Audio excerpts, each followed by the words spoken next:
National Public Radio, in association with Independent Radio Drama Productions, presents one of the cases of Sherlock Holmes, with Edward Petherbridge as Sherlock Holmes and David Peart as Dr. John H. Watson. This is episode 2 of The Greek Interpreter. Last time, Dr. Watson mused about the private life of Sherlock Holmes. During my long and intimate acquaintance with Sherlock Holmes, I had never heard him refer to his relations, and hardly ever to his early life. This reticence had increased the somewhat inhuman effect which he produced upon me, until I found myself regarding him as an isolated phenomenon, a brain without a heart, as deficient in human sympathy as he was preeminent in intelligence. I had even come to believe he was an orphan with no relatives living. But one day, to my very great surprise, he began to talk to me about his brother. Here's Holmes himself dropping that little bombshell. My ancestors were country squires who appear to have led much the same life as is natural to their class. But I know that my talent, my art, if you like, is in the blood. It may have come from my grandmother, who was the sister of Vernet, the French artist. Such art is liable to take the strangest forms. But how do you know that it is hereditary? Because my brother, Mycroft, possesses it in a larger degree than I do. Watson refuses to accept that Mycroft Holmes might possess powers of reasoning greater than those of Sherlock Holmes. But Holmes is quite rational about it. I cannot agree with those who rank modesty among the virtues. To the logician, all things should be seen exactly as they are, and to underestimate one's powers is as much a departure from truth as to exaggerate them. When I say, therefore, that Mycroft has better powers of observation than I, you may take it, but I am speaking the exact and literal truth. Oh. Is he your junior? 7 years my senior. How comes it that he is unknown? Oh, he's not unknown. He's very well known. In his own circle. Ah, where then? Well, in the Diogenes Club, for example. Diogenes Club? Yes. It is the queerest club in London, and Mycroft, one of the queerest men, is always there from 4:45 to 8:20. It's 6 now, so if you care for a stroll this beautiful evening, I shall be very happy to introduce you to 2 curiosities. As they walk to the Diogenes Club, Holmes tells Watson why he considers Mycroft his superior. The art of the detective began and ended in reasoning from an armchair. My brother would be the greatest criminal agent that ever lived. But he has no ambition. And no energy. He would not even go out of his way to verify his own solutions, and would rather be considered wrong than take the trouble to prove himself right. Again and again I have taken a problem to him, and have received an explanation which has afterwards proved to be the correct one. And yet, he was absolutely incapable of working out the practical points which must be gone into before a case could be laid before a judge or a jury. Sherlock Holmes also tells Dr. Watson a bit about the Diogenes Club. There are many men in London, you know, who, some from China, some from misanthropy, have no wish for the company of their fellows. Yet they are not averse to comfortable chairs and the latest periodicals. It is for the convenience of these that the Diogenes Club was started. And it now contains the most unsociable and unclubbable men in town. No member is permitted to take the least notice of any other one. Save in the strangers' room, no talking is under any circumstances permitted, and 3 offences against this rule, if brought to the notice of the committee, render the talker liable to expulsion. My brother was one of the founders. And I have myself found it a very soothing atmosphere. Then comes the moment when Dr. Watson meets the brother of Sherlock Holmes. Mycroft Holmes was a much larger and stouter man than Sherlock. His body was absolutely corpulent, but his face, though massive, had preserved something of the sharpness of expression which was so remarkable in that of his brother. It turns out that a neighbor of Mycroft's, named Mr. Melas, has had a most curious, remarkable, and dangerous experience. When Sherlock agrees to look into the matter, Mycroft asks Mr. Melas to come over from his lodgings across the street to tell his story. Mr. Melas begins by explaining his profession as translator. This is Wednesday evening. Well, it was on Monday night, only 2 days ago, you understand, that all this happened. I am an interpreter. As perhaps my neighbor there has told you, I interpret all languages, or nearly all. But as I am a Greek by birth, and with a Grecian name, it is with that particular tongue that I am particularly associated. It happens not infrequently that I am sent for at strange hours by foreigners who get into difficulties. So Mr. Melas was not surprised when a stranger showed up asking for his services. The man, named Mr. Latimer, said he had a Greek friend who had business to conduct, but since the friend only spoke Greek, there was need for a translator. Everything seemed fine when Mr. Melas entered a private cab with Mr. Latimer, but then strange things began to happen. Mr. Melas had been led to believe that his destination was in one part of London, but when he observed that they were headed in a different direction, Mr. Latimer took out a small but deadly club and pulled down the window shades. Mr. Melas was told that it would be inconvenient if he knew where he was going. They traveled for perhaps 2 hours when they pulled up to a house. Mr. Melas was hustled indoors by Mr. Latimer's associate. He was then introduced to the man whose words he was to translate. As he came into the circle of dim light, I was thrilled with horror at his appearance. He was deadly pale and terribly emaciated, with the protruding, brilliant eyes of a man whose spirit is greater than his strength. At first, Mr. Melas did as he was asked and put a series of questions to the tormented man. When he realized that neither Mr. Latimer nor his associate knew a word of Greek, Mr. Melas decided to play a dangerous game. He began to add little questions of his own to the ones he is instructed to put to the man. In this manner, Mr. Melas learns that the victim's name is Kratides, that he comes from Athens, has been in England for 3 months, and that Mr. Latimer and his associate have been starving him. We went on in this way, and I managed to glean that his name is Kratides. He is from Athens, that he had no idea where he was, and that his captors were starving him. Another 5 minutes, Mr. Holmes, and I should have wormed out the whole story under their very noses. But at that instant, a door opened, and a woman stepped into the room. I could not see her clearly enough, but she was tall and graceful, with, I think, black hair, and clad in some sort of loose white gown. That's where the story lies as we begin Episode 2 of The Greek Interpreter. We'll get underway with a brief reprise of highlights from Episode 1. Edward Petherbridge is Sherlock Holmes.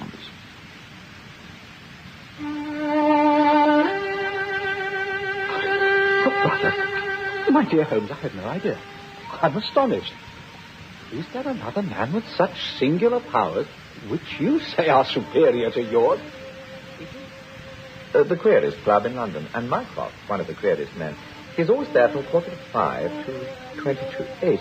It's 6 now, so if you care for a stroll this beautiful evening, I shall be very happy to introduce you to 2 curiosities. Mycroft Holmes was a much larger and stouter man than Sherlock.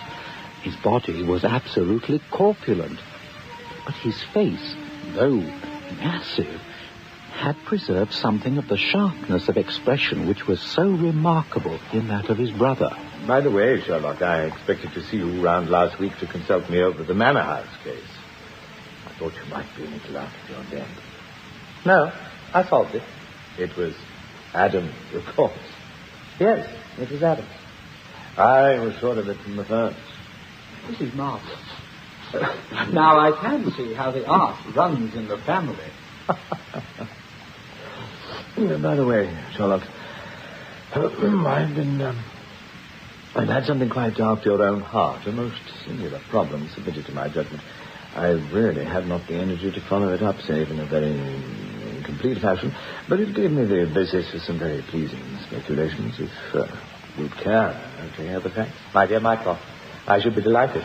Oh, Mr. Holmes, the police do not credit me. On my word, they do not. Just because they have never heard of it before, they think that such a thing cannot be.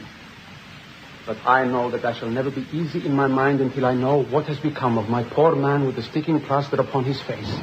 The fact is that I have no intention that you should see the place to which we are driving. It might possibly be inconvenient to me if you could find your way here again. No ill will, Mr. Melas, I hope. But we couldn't get on without you. If you do fair with us, you'll not regret it. But if you try any tricks, God help you. What do you want with me? Only to ask a few questions of a Greek gentleman who's visiting us, and to let us have the answers. There is a very many, and then both is the syncatapesisu. And we have the καθόλου για τον εαυτό μου. He says that he cares nothing for himself. Damn him. Can't you persuade him, Mr. Melas? Tell him that as soon as he signs, he can see her. Door opened, and a woman stepped into the room. I could not see her clearly enough, but she was tall and graceful, with, I think, black hair, and clad in some sort of loose white gown. She cried out when she saw the prisoner and rushed towards him. She cried his name again and again, Paul, Paul. And the man screamed, Sophie, Sophie! Get out of here! I'll deal with this.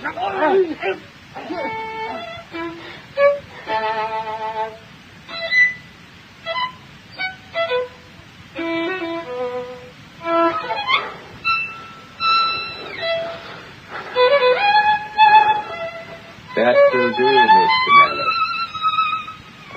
That will do. You perceive that we've taken you into our confidence over some very private business. We should not have troubled you, only our friend who speaks Greek and who began these negotiations has been forced to return to the East. It was quite necessary for us to find someone to take his place. And we were fortunate in hearing of your powers. I'm glad to be of service.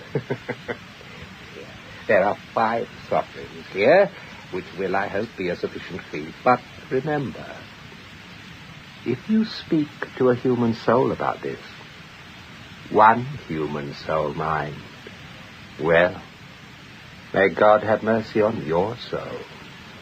You may rely on me, Mr.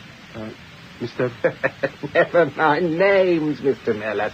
Never mind names. Remember this. We shall know if you speak of this. We have our own means of information. I understand. Good. I think we can rely on your good sense. Now, you'll find the carriage waiting, and my friend will see you on your way.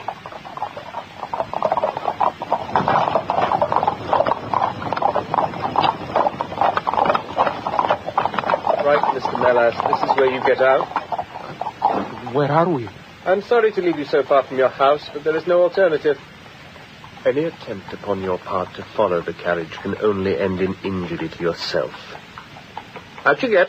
Oh,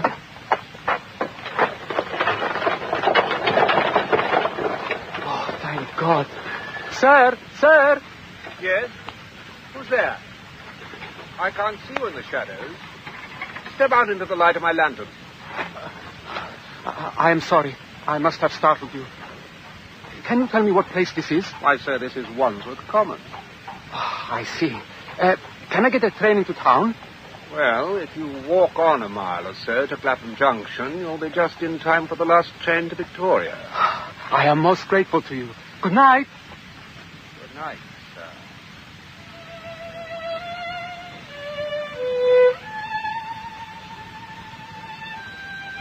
So that was the end of my adventure, Mr. Holmes. I do not know where I was, nor whom I spoke with, nor anything save what I have told you. But I know that there is foul play going on, and I want to help that unhappy man if I can. I told the whole story to Mr. Mycroft Holmes next morning, and subsequently to the police. Mm-hmm. Have you taken any steps, Mycroft? I published this in the Daily News. Anybody supplying any information as to the whereabouts of a Greek gentleman named Paul Cretides from Athens who is unable to speak English will be rewarded. A similar reward paid to anyone giving information about a Greek lady whose first name is Sophie. This has appeared in all the dailies. But there has been no answer. How about the Greek legation? Oh, I've inquired. They know nothing. A wire for the head of the Athens police, then? Sherlock has all the energy of the family. Oh. Well, you take up the case by all means and let me know if you do any good. Certainly, I'll let you know. And Mr. Melas, also. In the meantime, Mr. Melas, I should certainly be on my guard if I were you, for, of course, they must know through those advertisements that you have betrayed them. Well, goodbye, Mr. Melas. Mycroft? Well, goodbye, Sherlock. Dr. Watson, Mr. Holmes, and good luck.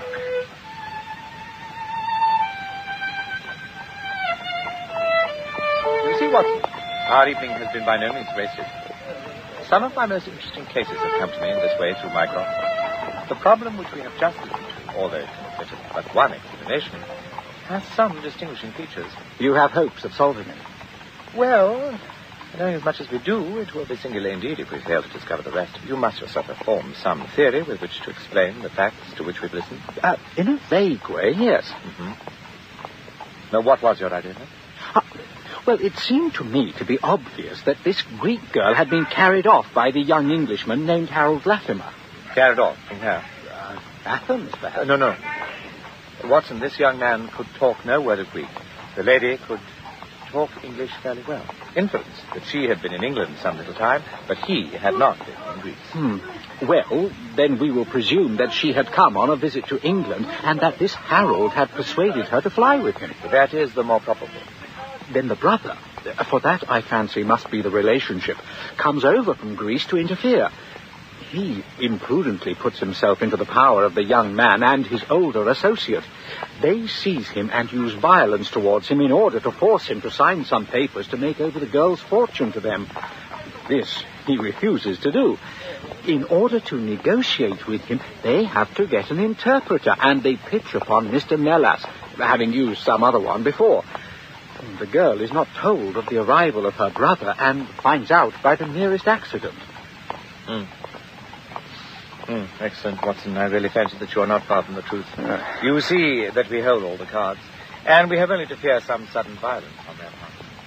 If they give us time, we must have them. Shall we cross while we can? But how can we find where this house lies? Well, if our conjecture is correct and the girl's name is or was Sophie Craterdis, we should have no difficulty in tracing her. That must be our main hope. For the brother, of course, is a complete stranger. It is clear that some time has elapsed since this Harold established relations with the girl. For some weeks, at any rate, since the brother in Greece has had time to hear of it and come across. If they have been living in the same place during this time, it is probable that we shall have some answer to Mycroft's advertisement. Now, shall we hasten to Baker Street for a pipe and a dish of tea? Aye.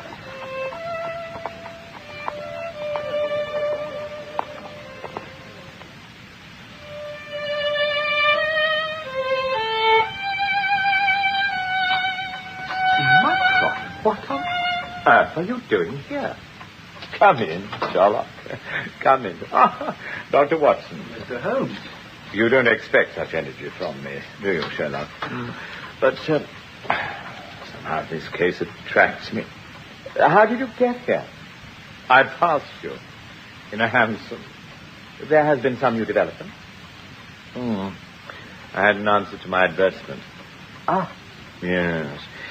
It came within a few minutes of your leaving. And to what effect? Really, yes. Written with a J pen on royal cream paper by a middle-aged man with a weak constitution. Sir, he says, in answer to your advertisement of today's date, I beg to inform you that I know the young lady in the question very well. If you should care to call upon me, I could give you some particulars as to her painful history. She is living at present at the Myrtles, Beckenham. Yours faithfully, J. Davenport. He writes from Lower Brixton. Do you not think that we might drive to him now, Sherlock, and learn these particulars? My dear Mycroft, the brother's life is more valuable than the sister's story. I think we should call at Scotland Yard for Inspector Gregson and go straight out to Beckenham. We know that a man is being done to death, and every hour may be vital. Hadn't we better pick up Mr. Melas on our way? We may need an interpreter. Excellent, Watson. Send the boy for the four-wheeler, and we shall be off at once. I think, Watson, you may need your revolver. I should say from what we have heard that we are dealing with a particularly dangerous gang. So, now, let us find Mr. Melas and then to Beckenham.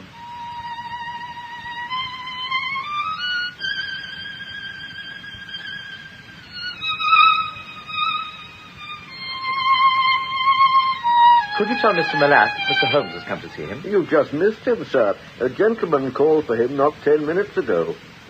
Could you tell us where he is going? I don't know, sir. I only know that he drove away with the gentleman in the carriage.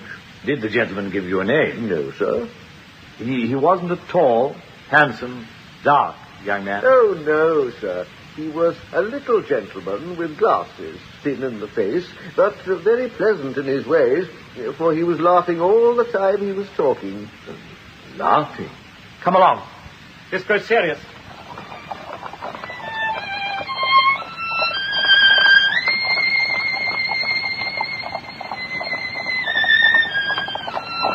These men have got hold of Melas again.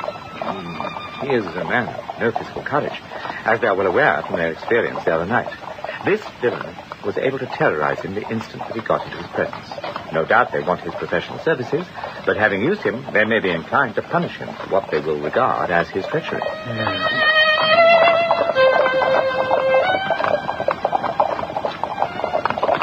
Our hope was that by taking the train, we might get to Beckenham as soon as, or sooner than, the carriage. On reaching Scotland Yard, however, it was more than an hour before we could get hold of Inspector Gregson and also comply with the legal formalities which would allow us to enter the house. It was 9:45 before we reached London Bridge and 5:30 before the four of us alighted on Beckenham platform. Then a drive of half a mile brought us to the Myrtles, a large dark house standing back from the road in its own grounds. Here we dismissed our cab and made our way up the drive together.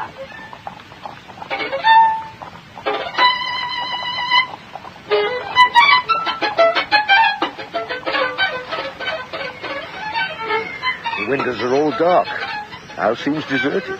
Well, Gregson, it would seem that our birds are flown and the nest empty. Why do you say so? The carriage, heavily loaded with luggage, has passed out during the last hour. I saw the wheel tracks in the light of the gas lamp, but where does the luggage come in? You may have observed the same wheel tracks going the other way, but the outward-bound ones were very much deeper, so much so that we can say for certain that there was a very considerable weight on the carriage. You get a trifle beyond me there. Right, let's see if anyone is at home after all.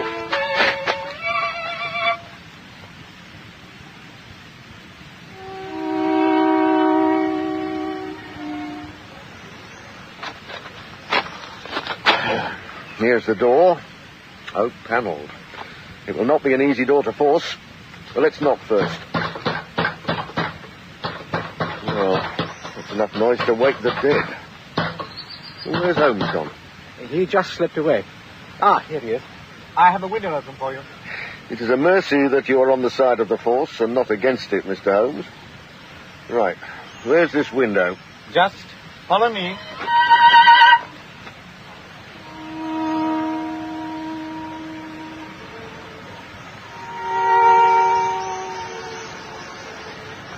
Well, I think that under the circumstances, we may enter without waiting for an invitation.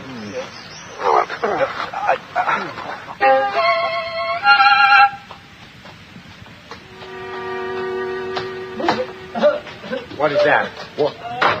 Listen. It's coming from upstairs. Come on. What?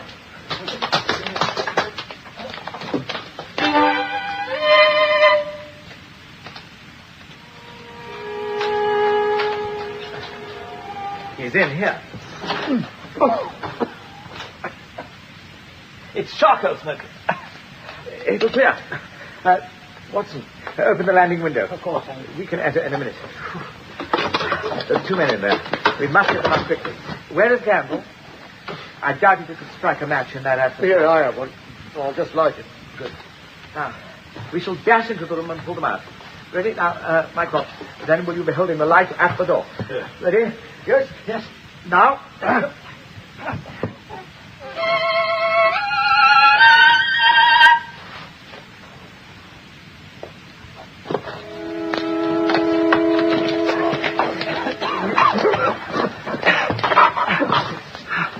Oh, my God, Holmes, look at their faces. They've been beaten insensible. Now we will need your medical skills. They're near death. The fumes of the whole pile. Get them to the window, quickly. I fear, gentlemen, we have come too late for the prisoner. Mr. Cratides is dead. We might have saved him, but the infernal delay at Scotland Yard. Well, Mr. Holmes. I need some brandy for Mr. Melas. He's still alive, but only just. Here you are, sir. I always carry a flask for the cold nights. There. Drink a little more, Mr. Melas. Thank God. Thank God. Here, Mr. Melas, sit in this chair by the window.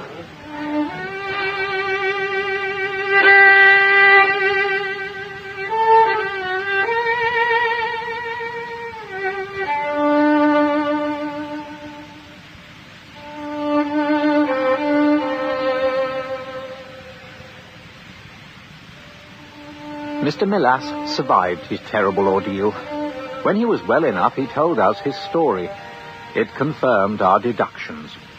His visitor, on entering his rooms, had drawn a life-preserver from his sleeve and had so impressed him with the fear of instant and inevitable death that he kidnapped him for a second time. Indeed, it was almost mesmeric, the effect which this giggling ruffian had produced upon the unfortunate linguist, for he could not speak of him save with trembling hands and a blanched cheek.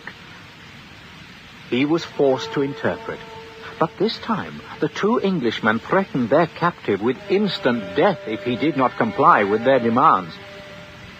They failed to force Cratides to sign and hurled him into a dark room.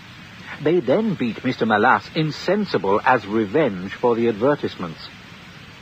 So, this was the singular case of the Greek interpreter. Once the two villains knew their secret was out and that their prisoner was not to be coerced, they fled the house, taking the girl with them, having first, as they thought, taken vengeance both upon the man who had defied and the one who had betrayed them. Months afterwards, a curious newspaper cutting reached us from Budapest. It told how two Englishmen who had been traveling with a woman had met a tragic end. They had each been stabbed, it seems, and the Hungarian police were of the opinion that they had quarrelled and had inflicted mortal wounds upon each other. Holmes, however, is, I fancy, of a different way of thinking, and he holds to this day that if one could find the Grecian girl, one might learn how the wrongs of herself and her brother came to be avenged. And that concludes this presentation of Arthur Conan Doyle's The Greek Interpreter, adapted for radio and directed by Richard Shannon. Edward Petherbridge was Sherlock Holmes, with David Peart as Dr. John H. Watson. Other cast members were Neville Watchurst, John Yannon, George Savides, and Alec Linstead. Music was performed by Robert Gibbs, sound design by Tim Crook. Support for this program comes from National Public Radio member stations and NPR. Sherlock Holmes will be back in The Hound of the Baskervilles. I'm Steve Zakar. This is NPR, National Public Radio.